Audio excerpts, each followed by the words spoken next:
Book of the Seraphs, Part 1. Translation from Arioahim, The Lamentations of the Seraphs. It is written by the Seraphs that when the void first appeared, the Father alone swept across it. New realities bloomed where he lingered, and when he stopped to rest, Urdak sprung forth from him. Here, the Father experimented until he created Jakad, a realm superior to Urdak. The Father gifted Jakad's denizens with burning ambition, and he suppressed restraint, so the indecisiveness could not curb their efforts. In the same moment he brought forth Jakad, the Father forged Devoth to steward the realm. Devoth was a primeval, one of the Father's first gods, and of such strength that the realm each could contain only one. Alone, Jakad's minds achieved great marvels as they sought to create a paradise. They grasped for unimagined powers to create a perfect society. Devoth felt pride as his people aspired to greatness, but found their mortality to be a curse, an ending he would never be subjected to. Eventually, their love of life and unbridled curiosity led them to seek immortality itself, as even Devoth feared his people's end, while he alone remained. Devoth bent Jakad to seeking his ultimate knowledge at any cost. As the Father planned his next realm, he saw that Devoth would never cease his search for everlasting life for his people, no matter the cost, as he had been created by the Father to care deeply for Jakad and its children. Foreseeing that Devoth's rule would ultimately grow to threaten all creation, and that Devoth would someday rise to challenge the Father himself, the creator of all things sealed Jakad off from the myriad dimensions, enfolded in his arms. Devoth bent all Jakad utterly to his will, consumed with the fury at their abandonment, until outside the gleaming walls of Imura the plundered festered, the clear-watered pleasure lakes spoiled into the blood swamps, and the palace of groans grew over the Ardenite gardens. The Father watched as Jakad fell into darkness and knew it could never happen again. Determined to avoid a similar result for the earthly realm, the Father blessed his newest experiment with mortal pains and misfortunes, so that his new creations would treasure life, empathy, and peace. Part 2. The very first creations molded from the void in Urdak, Seraphs, are bound to the Father's will. The angelic creatures helped build the Father's works, assisted in research, and once winged through creation to do the Father's bidding. After the Battle of Isenkast, the Father stripped them of their wings. In atonement, the Seraphs built the Luminarium for the Father on the oldest sliver of Urdak and took pride in building their marvels, including machines that can contain the terrible energies of the very essence of life.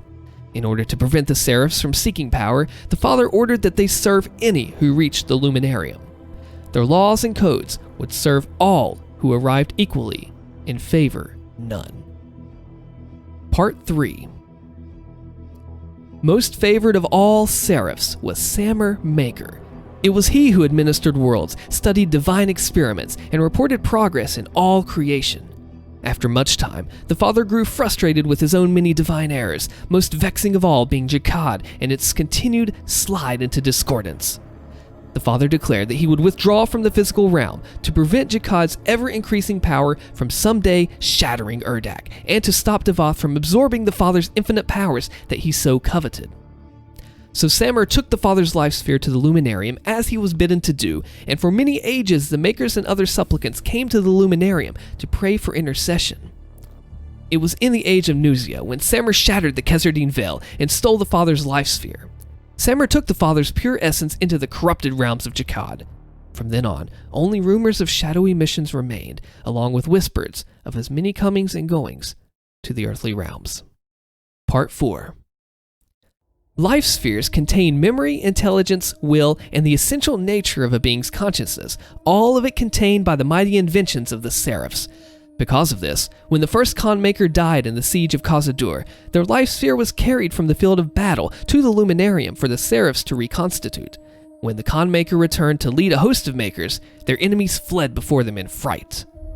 Only the most powerful, godlike, indomitable minds can survive the incredible stresses of having their essence fused into a life sphere, and fewer still can bear the agony of corporal resurrection. Part 5.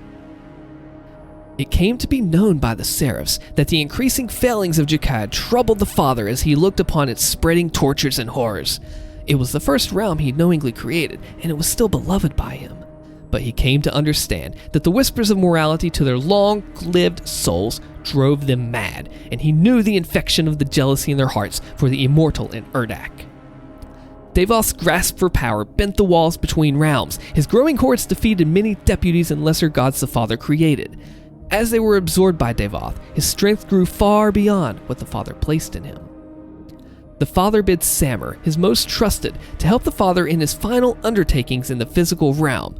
The Father would then confront Devoth and Jakad, and after this, the Father would withdraw from the physical realm. Samur would then be tasked with taking the Father's life sphere to be stored safely in the Luminarium. Should the Father perceive any rising dangers from Jakad, Samur would be calling to bring the Father's life sphere to a place that none could find it.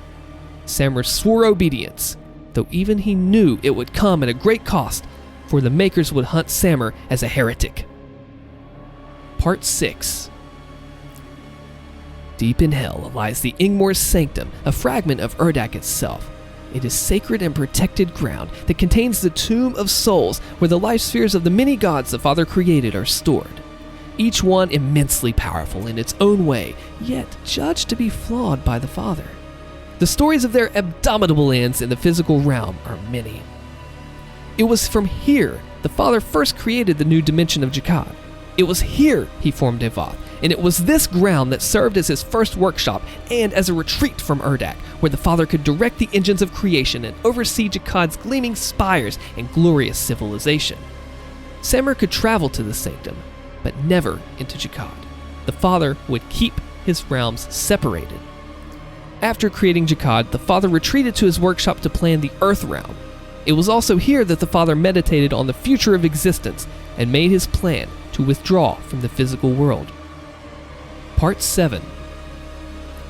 Any supplicant may approach the holy ground of the Luminarium with life sphere in hand, be they the most powerful in hell or the weakest in Urdak. All can approach the Luminarium to gain access to the power of corporal resurrection, though few minds are capable of surviving it. In the Luminarium, the Seraphs serve all of creation without preference. It is only in the Luminarium that the resurrection can take place, and only the Seraphs that can give a life sphere the return of its original form, calling on the engines of creation to harness the great powers that lay between the dimensions. It is a safe place, a hallowed ground, where the Father once looked over all who approached him to listen to his eternal word. Part 8. The Seraphs speak of a time that Jakad gloried in an age of unparalleled bounty and achievement at the dawn of Devoth's authority. But Devoth came to tighten his rule to drive ever more resources to Jakad's greatest minds as they hunted the secret of everlasting life. He harshly punished deviation from this goal, for he was unrelenting in his quest to safeguard his people. Jakad's unrestrained mind slipped into ruthlessness and obsession. Devoth's perfect realm would be sustained, no matter the cost, for none in Jakad could accept failure or embrace pain. Believing Jakad rejected by their creator, hate grew within Devoth. Jakad fell further into iniquity, as Devoth consumed all the realm in pursuit of his goals, and the Father sorrowfully sealed Jakad away from the other realms. The primeval, created to protect and shepherd the people of his realm, stoked an eternal fury toward the Father as more of his people fell to mortality. He became the Dark Lord and raged against the walls of Jakad. The Father sensed this and knew they both needed to leave the physical realms before their warring lieutenants tore creation apart. It was then that the Father returned to Jakad, now called Hell by many. Atop the Pyramid of the Lost, where Hell once worshipped the Father, as the sky split and Hell trembled, the Father ripped the Dark Lord's life spear from his chest. He placed it in the Tomb of Souls, unwilling to obliterate the Dark Lord's essence entirely, as he had favored Devoth once. Samur then took the Father's life sphere to the Luminarium, and, for a time, there was a stillness in creation. But now, the Dark Lord whispers lies and deceptions about the Father to his praying minions in Hell, while he rages, trapped in the Tomb of Souls. For even without a physical form, gods may yet influence the realm. Part 9. Whispered into existence in the first moment, Urdak bloomed around the Father. The Luminarium is the first place of all places. It is the holiest of all grounds. No living being can draw blood in the Luminarium. Were they to do so, they would lose all access to the power of resurrection. Blood has never been spilled on its pure and holy floors, no matter what faction walks between the doors, as the Luminarium is the last vestige of the Father's peace in all the corrupted realms. Under its cornerstones, the quantum engines of creation stir. The vast interdimensional structures spin in and out of existence as they give rise to the energy needed to split essence from physical form, or to restore it. Here, in the Luminarium, gods are reborn. Part 10. The engines of creation are not metaphors or poetic words, but structures that lay just on the other side of reality itself. Under the Luminarium, they breach the void's walls to touch the physical world. Hell's machines can pull a soul from its body and process it into argent, but Hell cannot return a soul to a body. It will never resurrect what it has consumed. It takes energies far more exotic than any Hell controls to not just cleave a being's essence from its body, but reincorporate it. Hell's machines are toys to what lies under the Luminarium. The Seraphs proudly control those forces, calmly manipulating the nature of creation in mind to give life again to raw energy. Every life sphere resurrected is a sign of Seraph power and competence. The realms age around the Luminarium, but the Seraphs will always stand as the greatest engineers of the many dimensions the Father created. Part 11.